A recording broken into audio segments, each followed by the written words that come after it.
Boa tarde, pessoal.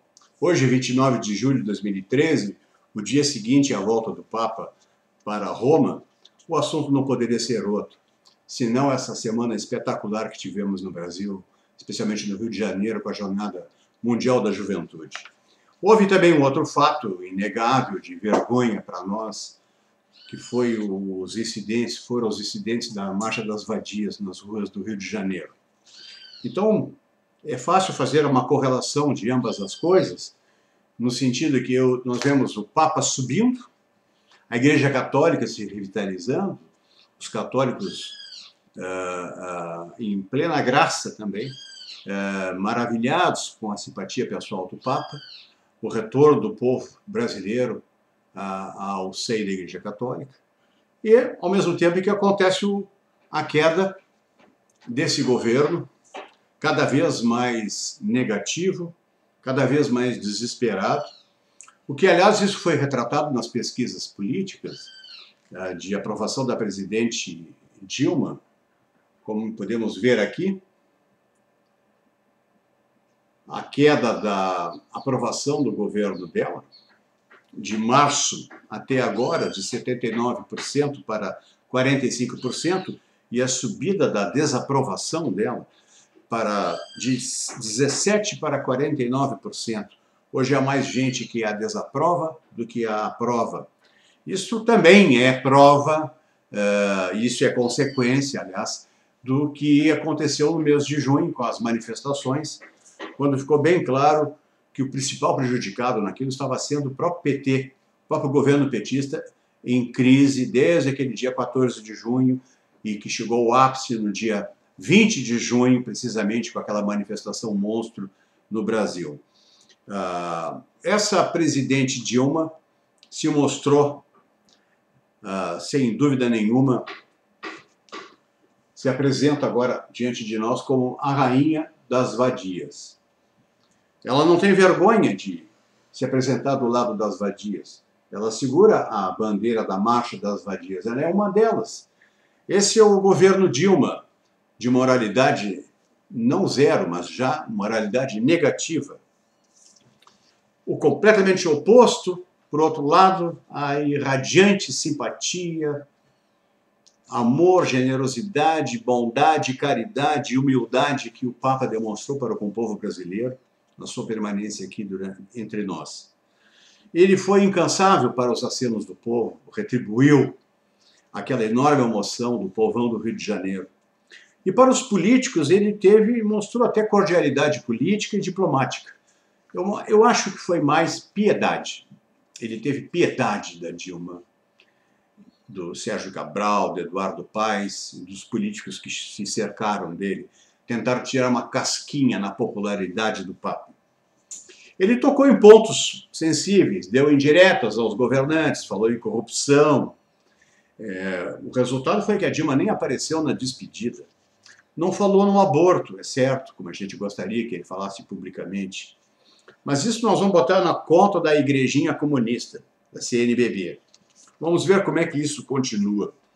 Dizem que no avião, na volta, perguntado sobre o aborto, por que ele não tinha se manifestado, e ele teria respondido. A igreja já se expressou perfeitamente sobre isso. Eu não queria voltar sobre isso. Não era necessário voltar sobre isso, como também não era necessário falar sobre outros assuntos. Eu também não falei sobre o roubo, sobre a mentira. Para isso, a igreja tem uma doutrina clara. Queria falar de coisas positivas, que abrem caminho aos jovens. Além disso, os jovens sabem perfeitamente qual a posição da igreja. Nós gostaríamos que ele tivesse falado explicitamente, nas várias oportunidades que teve. A Dilma não teria coragem de sancionar essa lei. Talvez venha a fazer isso. O custo que ela terá será enorme, não há a menor dúvida, mas o custo maior ainda será para nós, se isso passar, se isso for adiante. Então, como eu estava dizendo, o Papa foi muito franco, foi muito cordial, foi humilde, foi muito franco. Nós vimos muito do homem, Jorge Mário Bergoglio. Às vezes o homem era maior do que o Papa, às vezes o Papa era maior que o próprio homem. E ele cativou a nós, e ele também saiu daqui cativado pelo povo brasileiro. Ele foi o máximo para o povo brasileiro. para a igreja do mundo todo, não só a igreja do Brasil, e esse foi o maior legado de sua estada de 7 dias entre nós. Nós ficamos melhores depois da visita dele. Ele falou algumas coisas, disse, tocou em alguns pontos que ele já tinha falado antes. Eu me lembro que a gente se queixava, e muitos de nós, analistas, nos queixávamos que nós não tínhamos muita coisa para falar sobre o Bergoglio, porque ele mesmo escrevia pouco. Mas parece que em uma semana de permanência aqui no Brasil, ele tirou toda essa diferença, disse um monte de coisas, deixou coisas escritas, e que nós podemos saber mais um pouco sobre o papel que ele ocupa na igreja como Papa. Estamos sabendo muito mais sobre o Papa Francisco hoje do que há 7 dias atrás. E isso nós temos elementos, então, para fazer análises. Eu juntei um monte de coisa. Ontem houve a entrevista dada ao Fantástico. Aliás, uma entrevista de 6 minutos, 42 segundos, onde um jornalista muito, muito fraquinho faz perguntas fáceis demais para o Papa. Como é da Globo News, ele caprichou nas perguntas inocentes. Faz aquelas perguntinhas de sempre, mostrando um conhecimento pífio sobre vaticanismo. Mais tarde, depois daquela entrevista, eu fui ver os bastidores daquela entrevista, que dizem foi a primeira entrevista concedida pelo Papa a um jornalista, assim, particularmente, que ele não tinha feito isso até então. Isso seria, então, um furo de reportagem da Globo News. E o Gerson, o nome do jornalista, perguntado sobre um colega como ele tinha conseguido aquela entrevista, então ele revela que desde 2005, na eleição do Ratzinger, que a Globo News já tinha colocado algum dinheiro e colocado gente no Vaticano. Eles estavam tentando criar jornalistas vaticanistas. Claro, no modelo que a Globo pensa que é ser um vaticanista.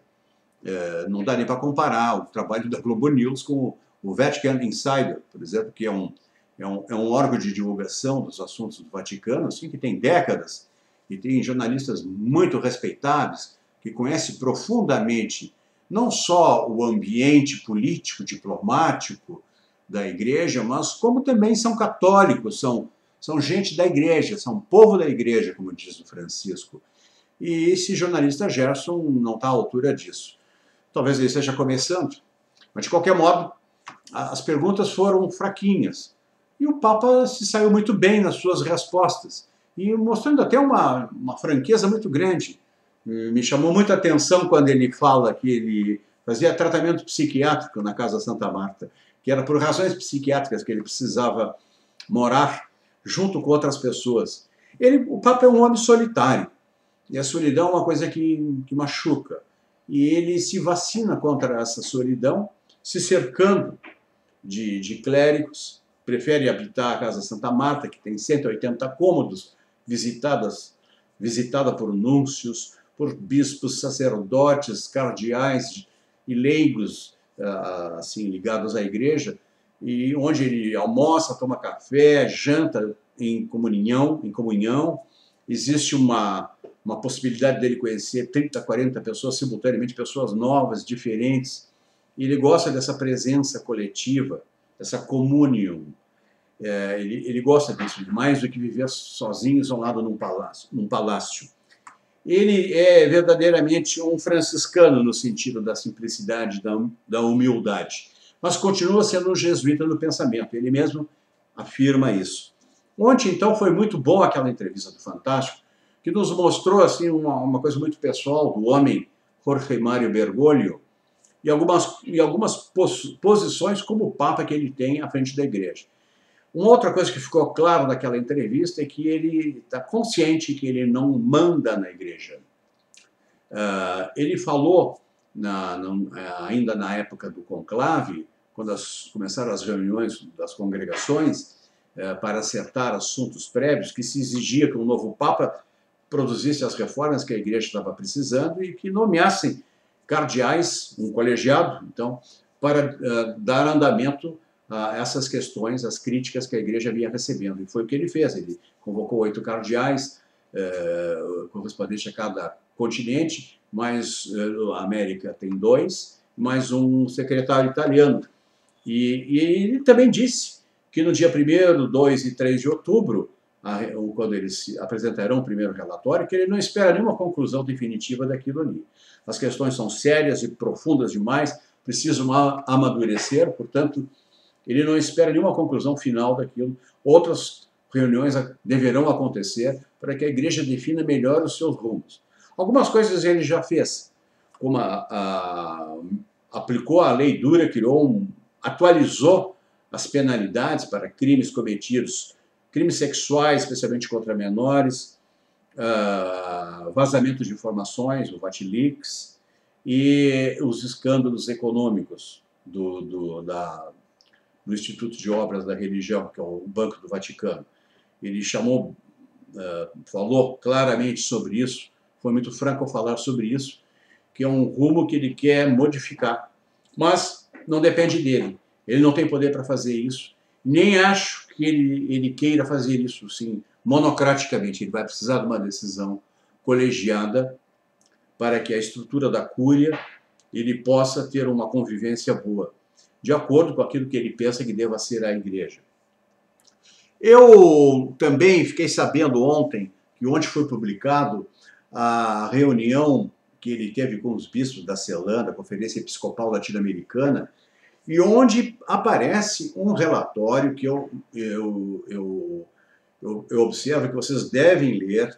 Ele é longo, ele tem 10 páginas, e ali está um texto profundo, teológico, filosófico, há uma hermenêutica atualizada sobre o papel da igreja, o papel do Papa, dos bispos, do episcopado todo, o caráter missioneiro, o que ele quer da igreja. A igreja, como ele diz, uma igreja mãe e magistra, uma igreja próxima do povo, e ele fala das tentações que a igreja sofre. Eu separei desse texto aquilo que ele chama de a ideologização da mensagem evangélica, as tentações que a igreja sofre. Ele fala, o primeiro deles é o reducionismo socializante. É interessante essa expressão. O compromisso dele com o Concílio Vaticano II ainda está valendo. E o compromisso do Concílio Vaticano II era não citar a palavra comunismo e socialismo. Isso continua sendo feito. Isso não é falado. Socialismo e comunismo, leia-se, reducionismo socializante. Eu vou ler exatamente como ele disse. É a ideologização mais fácil de descobrir dentro da igreja. Em alguns momentos foi muito forte. Parece que para ele não é tão forte o comunismo agora. Trata-se de uma pretensão interpretativa com base em uma hermenêutica, isto é, uma teoria de explicação, de interpretação, de acordo com as ciências sociais. A gente sabe que o marxismo vem daí. Filosofia, sociologia, política, história. Isso engloba os campos mais variados, desde o liberalismo de mercado até a categorização marxista. E é tudo que ele fala sobre comunismo e socialismo. Ele fala que isso já foi mais forte, é uma referência óbvia à teologia da libertação, criação jesuítica, teoria da libertação, teologia da libertação. Dentro da América Latina, ela é 150% jesuítica. Ele, como jesuíta, não está fora disso. Mas há muito tempo ele aprendeu com Ratzinger e outros cardeais que tinham que pegar mais leve, amenizar essa mão pesada da esquerda. É isso que ele está tentando denunciar. Ele chama isso de ideologia do reducionismo socializante. Existe uma outra interpretação. Aliás, antes disso, é interessante relembrar agora, fazendo um parênteses, voltando à entrevista do Fantástico de ontem, quando ele fala, quando perguntado sobre os jovens, quais eram os motivos pelos quais os jovens saíam às ruas fazendo manifestações, ele disse não saber quais eram os verdadeiros motivos, não conhecia os números, ele não conhecia essas coisas do Brasil. E fazia uma analogia com a Argentina, que lá ele diz conhecer. E eu estou esperando que ele diga, esse é o efeito do socialismo, do comunismo, dos partidos de esquerda, de longa data no poder na América Latina. Eu tenho esqueci de citar aqui, que eu já tinha separado, que houve que ele desconhece os dados do Brasil. Ele não foi exatamente na entrevista dada ao Fantástico, mas em outra manifestação dele, ele diz desconhecer os números do catolicismo no Brasil. Vou relembrar então para todo mundo. Segundo o levantamento Datafolha, 57% dos brasileiros com mais de 16 anos se declaram católicos hoje. O patamar mais baixo da história do país. Em 2007, a pesquisa semelhante feita pelo Datafolha mostrou 64%. E em 1994, primeiro ano do governo Fernando Henrique, eram 75% os católicos, quem se declarava católico. Então, de 94 até hoje, de 75% baixamos para 57%. Ele, o Papa, disse que não sabe os motivos, não conhece esses números no Brasil. Deve conhecer esses números na Argentina, certamente, que são muito parecidos. Isso se reflete, aliás, no mundo inteiro, isso não é só no Brasil. O catolicismo está descendo na aceitação das pessoas. Daí, essa ânsia por reformas dentro da igreja, que parte não só do mundo laico, leigo, mas parte também da própria igreja. E as causas disso ele tenta mostrar aqui. Um deles é o tal do reducionismo socializante, a expressão que ele usa no lugar de comunismo, socialismo, teologia da libertação. Ele fala também na ideologização psicológica, muito interessante isso aqui. Ele disse que isso se trata de uma hermenêutica da elite. Em última análise, um encontro com Jesus Cristo reduzido e o desenvolvimento de uma dinâmica de autoconhecimento. Aqui ele fala daquelas pessoas que buscam o autoconhecimento, mas isso não tem nada a ver com o encontro em Jesus Cristo.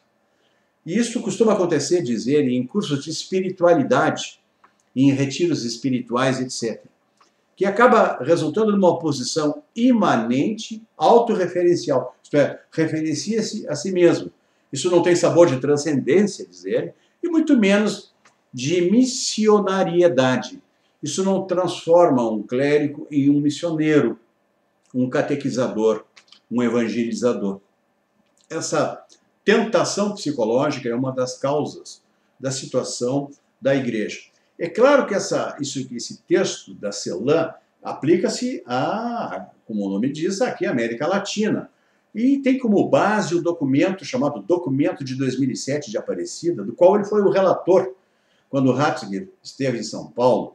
E eles fizeram esse documento final e o Bergoglio era o relator desse documento. Portanto, alguém que tem o poder decisório, ele que diz quais são as diretrizes a serem seguidas. Ele é o redator, isso é um cargo importante na manifestação da palavra da igreja. A outra proposta que ele condena, que chama de tentação, é a proposta gnóstica. Muito interessante aqui a maneira como ele coloca. Vou ler integralmente.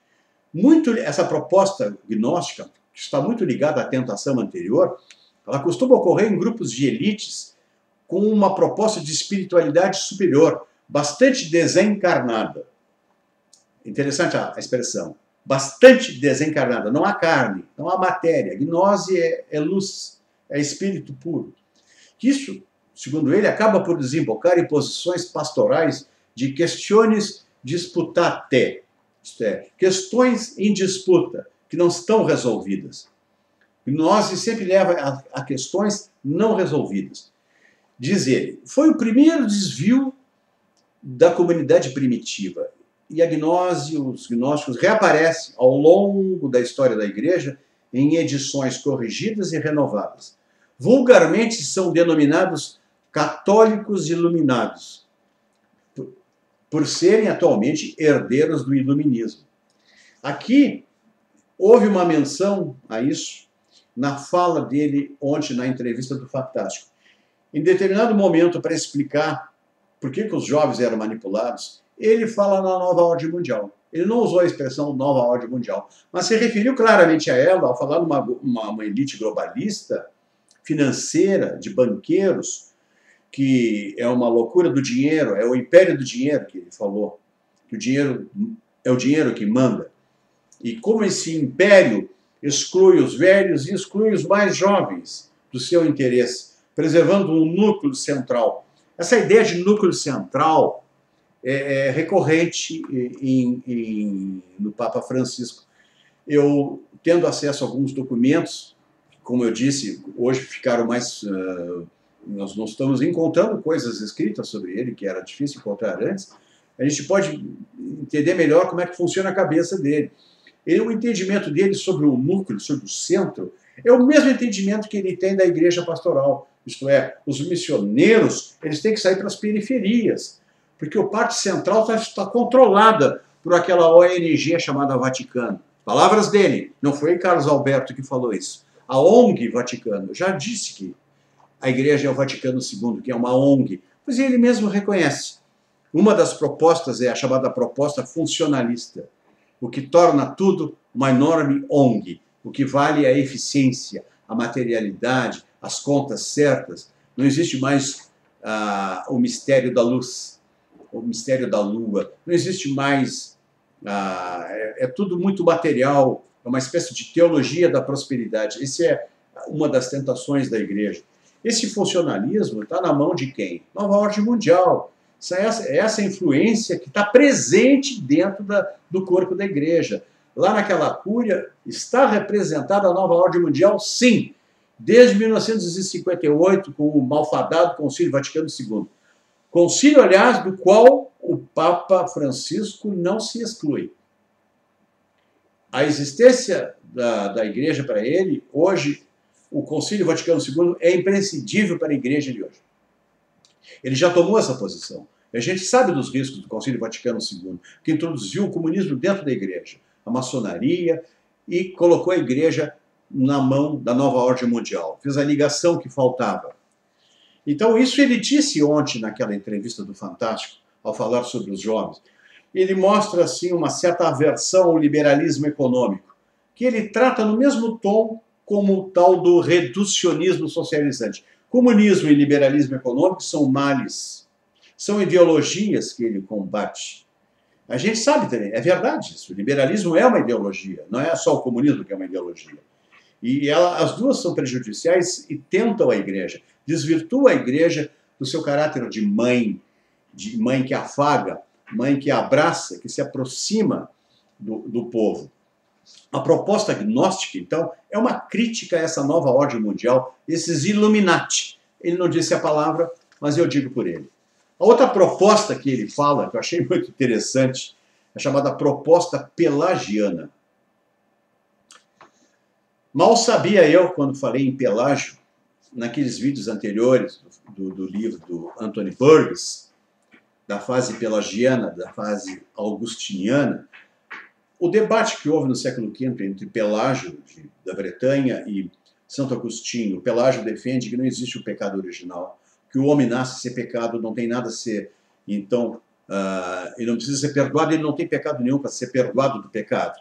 Enquanto o Agostinho defende a posição bíblica, que está no Antigo Testamento, que está no Novo Testamento, está nos Salmos, está nos Romanos, que fala do pecado original.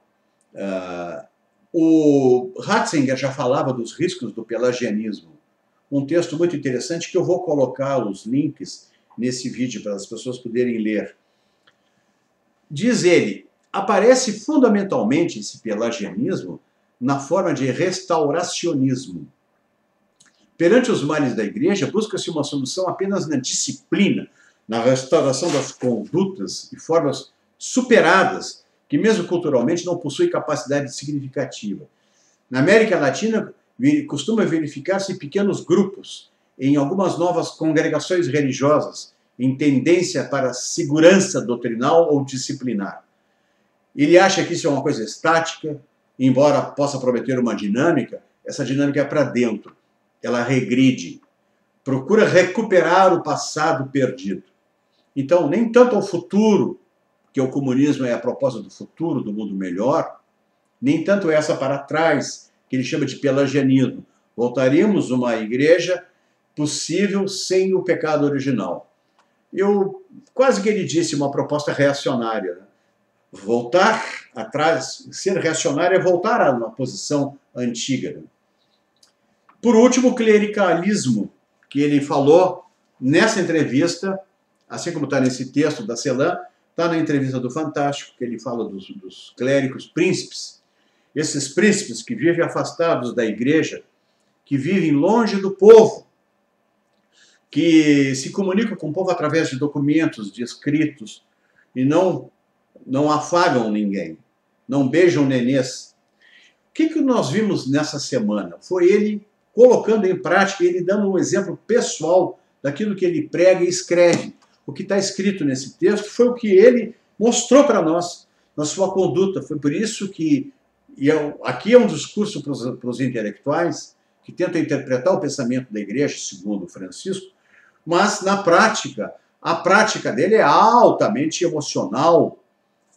Ela fala ao coração das pessoas, por isso essa paixão imediata que o povo brasileiro foi tomado por ele. E também foi recíproco, porque ele saiu daqui também maravilhado com o povo brasileiro, que ele não acreditava que fosse tão quente, fosse uma alegria tão esfuziante, tão genuína, né? Ele se viu abraçado de verdade. Isso é uma experiência nova para ele. Eu acho assim que foi uma semana espetacular. Nós vimos, por um lado, a vadia descer ao ponto mais baixo da sua moralidade e vimos o Papa subir do ponto mais alto e levando para cima a Igreja Católica, trazendo a Igreja Católica de volta para o Brasil. Esse é o meu comentário sobre hoje. Muito obrigado.